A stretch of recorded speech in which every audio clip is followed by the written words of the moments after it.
Joining me now is Ellie Burgess. She is a Chicago-based entrepreneur, and her team is trying to make it much easier to share virtual reality experiences to social media. Welcome, Ellie. Thank you. So Ellie, can you explain what your team at Northwestern is trying to make and why it's going to make sharing VR easier to social media? Sure. So a lot of early adopters of virtual reality have trouble describing their experiences. And so once we realized that, we thought, well, we can help capture and export that beyond virtual reality so that people's friends can see and experience and comment on the crazy things that they're up to in virtual reality. So how does your product make VR more sociable?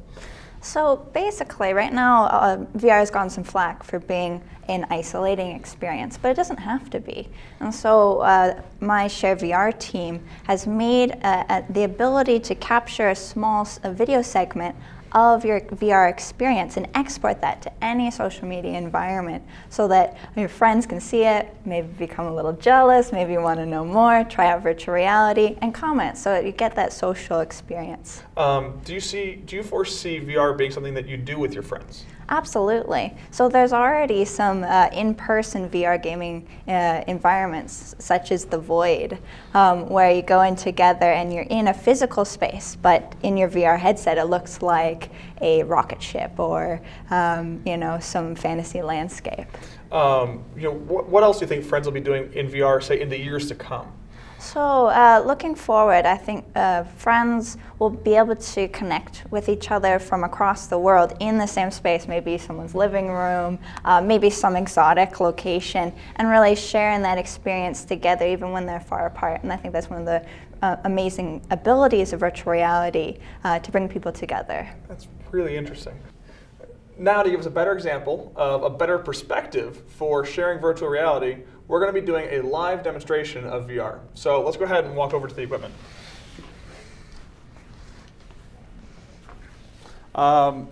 So here we've got an HTC Vive, and I understand we're going to be using an application called Tilt Brush by Google, which is a virtual reality art application. But unlike most, Microsoft Paint or Photoshop, I'll be making art that's in 3 dimensions. So it's supposed to snow here in Chicago today. So we're going to go ahead and make a snowman. And if you want, you can look at the screen while I go ahead and do this. So what should we start with? Maybe a nose? It's a nose? Good place to start. Nose is a good place to start with a snowman?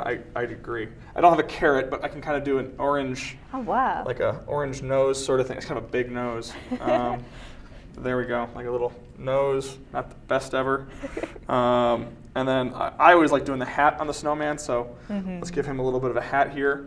So is it a top hat? Oh, of course it's a top hat. So can you talk to me a little bit about, why do you think virtual reality it stands out as just a different medium? Well, I think you can see right here in the Tilt Brush environment that you really have unlimited creativity within this virtual environment.